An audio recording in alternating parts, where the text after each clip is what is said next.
Hello, Jon Picoult. Welcome to the Doing CX Right show. Hello, Stacy. Good to be here with you. Oh, I am so thrilled to be here with you, especially because we are now really together. We had some technology failures, which is funny for two people who are really about customer experience, and yet technology was not working. Are you going to ask for a manager? Well, I don't even know. Some things are really out of your control. And, what do you do when that happens? And, well, we'll You get roll with into the that. punches. That's exactly right. So please tell my audience, who are you? What do you do for a living? So I'm Jon Picoult. I'm an author, a speaker, as well as the founder and principal of Watermark Consulting, which is a customer experience advisory firm that essentially helps companies to impress their customers and inspire their employees. Hmm. And what's a fun fact that people might not know about you? Uh, Perhaps that I got my start in business as a radio DJ, selling radio ads door to door with businesses. Oh, I do like that fun fact for sure. And I bet you learned a lot about customer experience in that experience. I did indeed. Actually, that was the experience that sort of got me focused on going into business. Yeah. All right. Well, intuition is strong here. One question I ask everybody on my show, and it's deep. Are you ready for it? I'm ready for it. If you could go back in time to your younger 20-year-old self, based on what you know now that you didn't know then, what would you say to the younger Jon? Well, let's see. One, buy stock in a little known internet startup called Amazon.com. And two, if you're ever invited on a podcast with Stacy Sherman, accept the invite. No. Oh, love Um, that. uh, in truth, I think actually the thing that I would tell my 20-year-old self probably wouldn't be of much value to your listeners because it's it's very personalized. But when I was 20 years old, I was just graduating college, and my degree in college was in cognitive science. And the focus of my study, and actually my senior thesis, was around artificial intelligence. It was understanding how the human mind worked and getting computers to replicate that. And so when I was 20, I was actually looking for jobs with AI companies, and there were some back then, but they weren't that big. And so there weren't many jobs. And so I ended up taking a different track. But I think I might go back to myself, a 20-year-old, and say, stick it out. Maybe try to find something because back then people had been predicting that AI was going to go mainstream, you Mm. know, at any moment, always since the 1950s. So I think I would tell myself, you know what, in your lifetime, it actually might happen and you might want to ride that wave. So I think that's the advice I'd give myself. That's fabulous and very, very insightful. Correlates a little bit to my experience. My thesis, when I went from my master's, I actually found it, and I'll have to send you a picture. The thesis, like a really big thesis, is called What is the Internet? That was the thesis you wrote. It was the thesis, yes. And I looked back at it and it's just so funny. It's hilarious to read now. Yeah, it reminded me what you were talking about. Oh So my. you're an internet expert. I'm an internet expert, but I also laugh because I was at AT&T and one of my jobs was selling dial-up to the internet. It was called WorldNet. And it was, dial-up's the best thing since sliced bread. So, like that was my job. And it's just so funny to reflect on that. And for you, Uh, the AI. Gives you good stories to tell. Definitely. So let's get to the heart of the topic here, which is really about customer experience and going from impressed to obsessed about customer loyalty and customer experience. So let's start out, since this is the Doing CX Right show. What does doing experience right mean to you? Well, gee, I mean, we could spend the whole show, right, diving into that. If I had to explain what I view as doing CX right, I would say there are two things I would highlight. The first is making sure that everyone understands just what that term means. Because people throw that term around and it means very different things to different people. And, just to give you an example of the unpacking that I think is required, when I think customer and customer experience, I have a very broad definition of that. Sometimes that might be a consumer in a B2C business. It might be a business owner in a B2B business. It could be a distributor, a supplier. It could even be a colleague that just sits a few steps down the hall from you. Those are all types of customers for whom a tailored experience should be delivered. And then the word experience too, needs to be unpacked because many people, I think, use that term synonymously with service, the service experience. But customer experience to me is very different from customer service and a service experience. It's much broader than that. And so when I think of the word experience, I'm really thinking about every live, print, and digital interaction point that your sales prospects or your customers could possibly stumble across when interacting with your business. So I Mm. think that's the first thing, is making sure everybody has a level set definition around just what the term customer experience is. And then I think the second key thing to doing CX right is to really understand that it's about stagecraft. And what I mean by that is I've always believed that a great customer experience is like a beautifully choreographed stage performance. And the reason that I like that analogy is because if you think about it, the reaction that any business really wants to elicit from its customers is one of like an audience in a theater having just seen a spectacular performance. And what happens? They rise to their feet, they give a standing ovation. They don't even want to leave the theater. They're so enamored with what they just saw. And eventually, by the time they're ready to leave, they can't wait to tell other people about that performance. That's the kind of reaction you want to elicit. And if you take that analogy a step further, I think that in customer experience, there's an on-stage component that you have to manage, and there's a Yeah. backstage component. And to me, that's an important part of doing CX right. The on-stage being all the things your customers can see, feel, hear, touch, and smell. All the traditional things you think about with customer experience, websites, billing statements, retail interactions, all of that. But then there's the backstage piece, which in my view are things that are completely invisible to your customer, but nevertheless exert a very meaningful influence on the quality of the performance or the experience that could be delivered to them. And by that, I mean things like how you hire and select people, how you onboard and train them, how you reward and recognize them, what tools you equip them with. And so doing CX right to me requires getting the definition right, but then also recognizing that confluence of factors across onstage and backstage in order to create that beautifully choreographed experience that people rave about. Mm. Very well said. Now, many companies are doing it right, and a lot of companies are still skeptical because they haven't figured out the ROI that they require to invest in doing CX right. What do you say to those companies listening who are skeptical? Two things. First, I think that a lot of companies, what they get hung up with is they think that the only benefit of a great customer experience is in increased revenue, greater retention, greater referrals, and whatnot. And that is indeed one of the key benefits. But the problem is that's very hard for people to quantify sometimes, and so that scares them. How do I Mhm. know that it's really going to deliver a boost on my revenue line? What I think that companies need to understand and skeptical executives need to appreciate is that not only does customer experience drive greater revenue, but it also helps you to control, if not reduce, your operating expenses.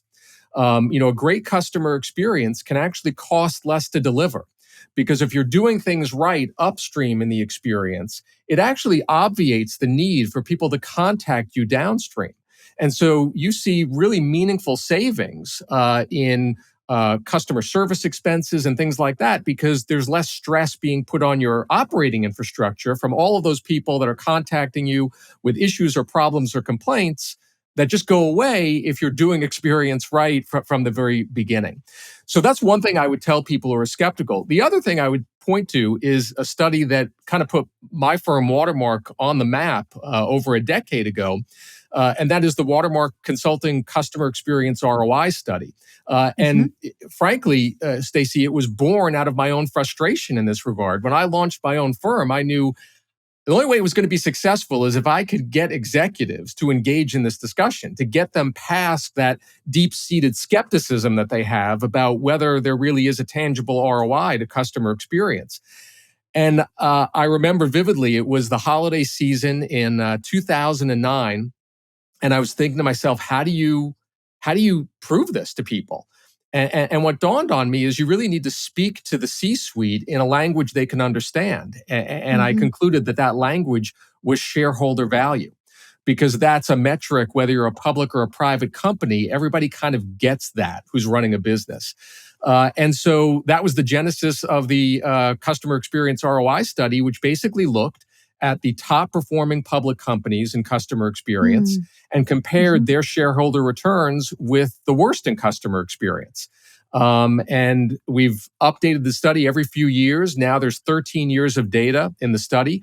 And the customer experience leading firms outperform the laggards by an over 3-to-1 ratio.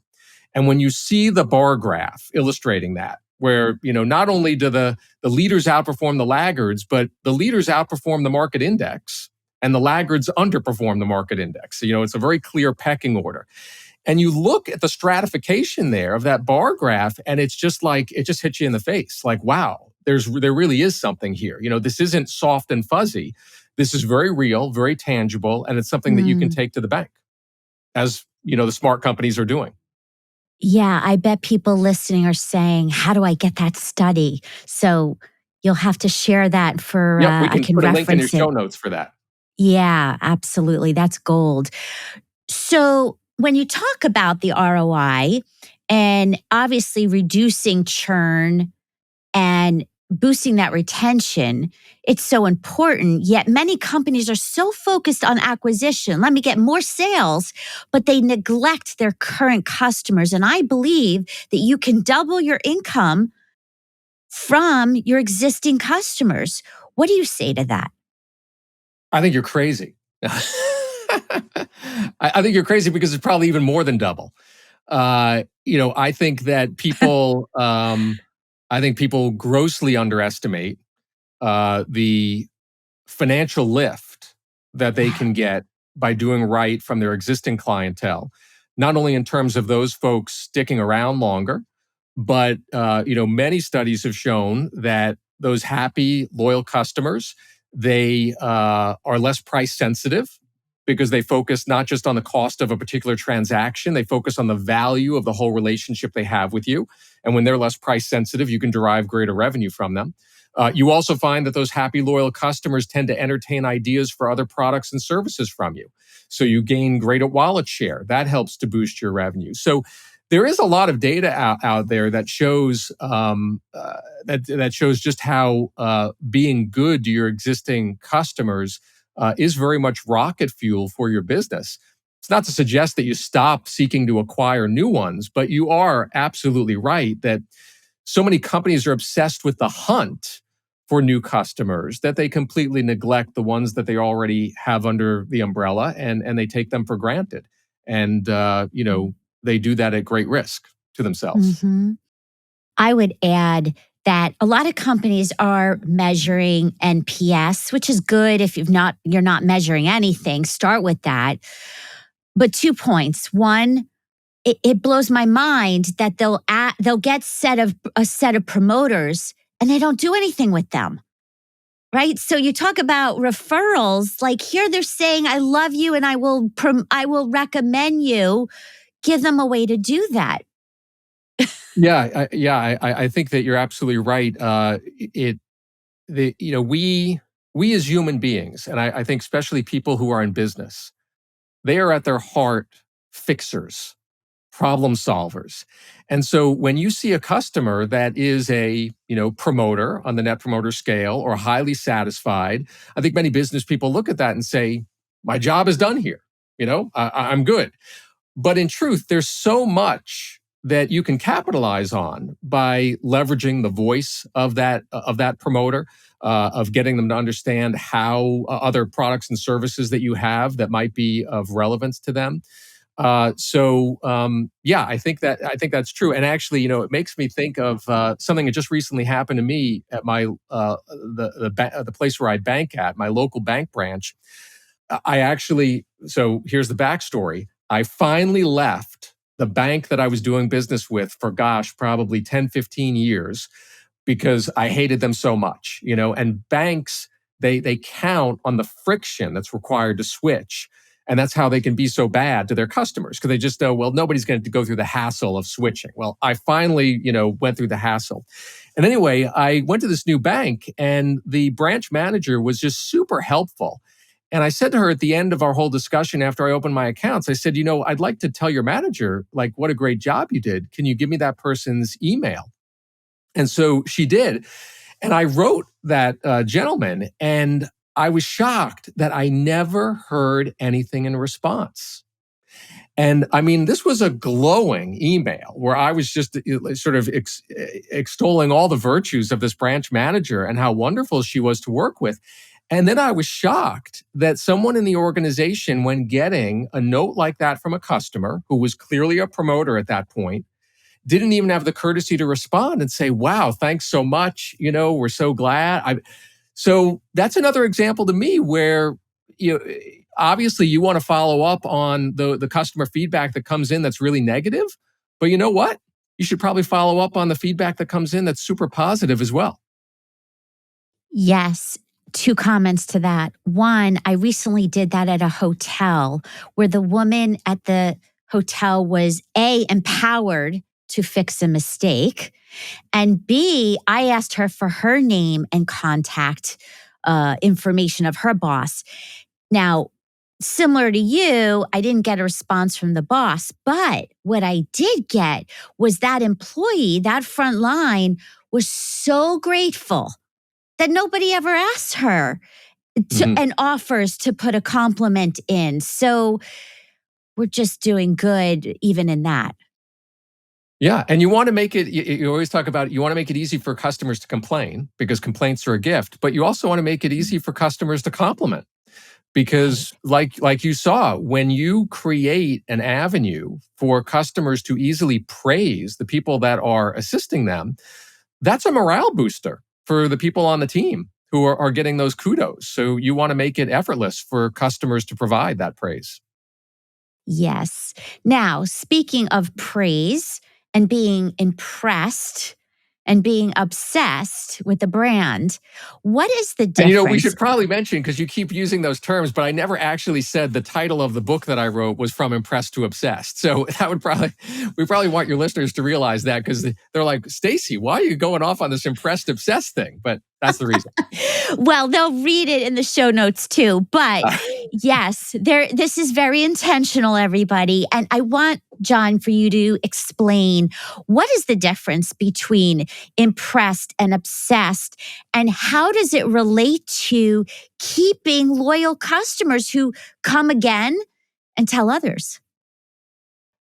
So, impressed and obsessed is sort of, that's pretty high up on the spectrum. If you Oh, can yeah. impress, that's really good. You're doing a nice job. If you can get people obsessed about you, even better. Sort of below those rungs are things like being satisfied, or neutral or dissatisfied. What I would say is, in my mind, the difference between impressed and obsessed. Obsessed to me connotes a real emotional connection. Mm. Where by virtue of whatever it is that the business has done, be it the products that you're using from them, the service that they've provided, that not only are you wowed, not only are you impressed, but you actually start to cross the line where you almost like orient your life around this company. Like you seek them out. If you're in another city and you're looking for a place to eat and there's a favorite restaurant, like you're looking for that restaurant that you're obsessed with first. And so that's really the differentiator to me, is that emotional connection. And something I talk about in the book, that is one of the key principles that's described in the book, and a quote that I love, that I mentioned in the book, is from a social psychologist by the name of Jonathan Haidt. He's a professor at NYU, and he once said, "The emotional tail wags the rational dog." And he actually wasn't talking about that in a business context, but I think it has a lot of relevance in the business world, because people's decisions about who to do business with to begin with, and then whether they continue doing business, and whether they are impressed or whether they are obsessed, that is actually going to be driven less by their rational, logical evaluation of the product, of the service, of the encounter, and more by the emotional resonance, how they are made to feel when using that product, Mhm. when interacting with a representative of that company. And so to me, that's the big differentiator. And that's when I think you start to cross into that obsessed column, when you have that emotional attachment. Mm.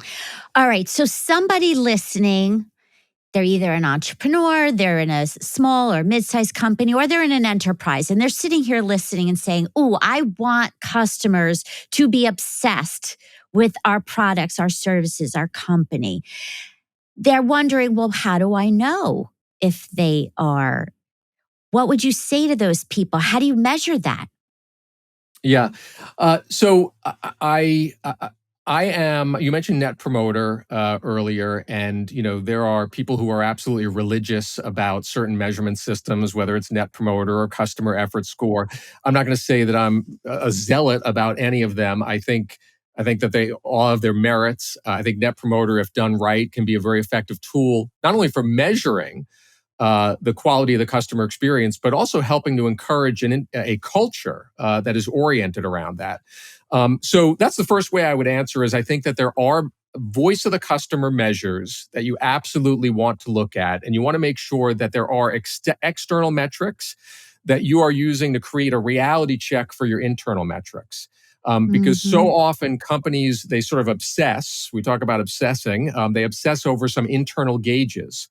And those internal gauges, they might all be in the green, and you think you're doing great. But then eventually, when you actually go out and you start talking to customers and ask how you're doing, you realize that all the things that you were measuring internally were of no value to your customer. That's a problem. And so that's the first thing I would say is, I see value in voice of the customer metrics, such as surveys, for example. There are other ways too that you can infer from sentiment analysis and whatnot of phone calls, whether people are happy or not. I think also the other way to measure is by actually looking at the behavior of your customers. A Mm. lot of organizations are not very sophisticated in how they measure where their business is coming from. Are you asking people when they come through the door, how did you find us? Was it a referral from another customer? Was it some positive word of mouth that you saw on a social media platform? Uh, by tracking that, you can actually start to get a sense of how much business is being driven your way by virtue of the experience that you're creating. And so I think that Mm. those kinds of financial metrics can be also very helpful in quantifying the impact that you're making. Mm. Very, very good. I want to ask you another question around leadership. We know that you can't have a great customer experience if there's no leadership, and really good leadership, customer centric leadership. So, when you think about the internal staff, the internal workforce that fuels the outside experience, what is the best advice you've received or you've given to others as a leader? What's that leadership gold? So what I've always said to people that I've coached and mentored in my career is, realize that the teams that you lead, they don't serve you, you serve them. And that your job Mm. as a leader is to pave the path for them to realize their potential and to be the best that they can be. And that requires removing obstacles from their path that they are unable to remove themselves. And something that I've seen, before I launched my own consultancy, I was in corporate executive roles for over 15 years. And something that, Mhm. that I saw time and time again was when you as a leader remove one of those obstacles from the path of your team members, of your staff, uh, they'll walk through walls for you after that. Yeah. When they see that you are taking a genuine interest in helping them to be the best that they can be by giving them the tools that they need, by removing whatever hindrances and impediments they face day to day, that's just going to endear them to you as a leader, and they're going to be fired up to do the best job that they can. So that Yeah. would be my best leadership advice. And it's really no different than what you try to do for customers. You try to help customers be successful, and that's why in the book, I really draw very little distinction between how do you create people who are impressed and obsessed, who are buying products from you, versus those who are employed by you, because the parameters to do both are actually quite similar. Yeah. I just had a big sigh because I had a boss that said to me, after I tried every solution and I went to this person and I asked for help, and the answer was no, go figure it out. And I was so angry. But here's the good news, I now figure everything out. So you learn a lot from good managers and not so good. Yeah, yeah. So I take mean, that lesson.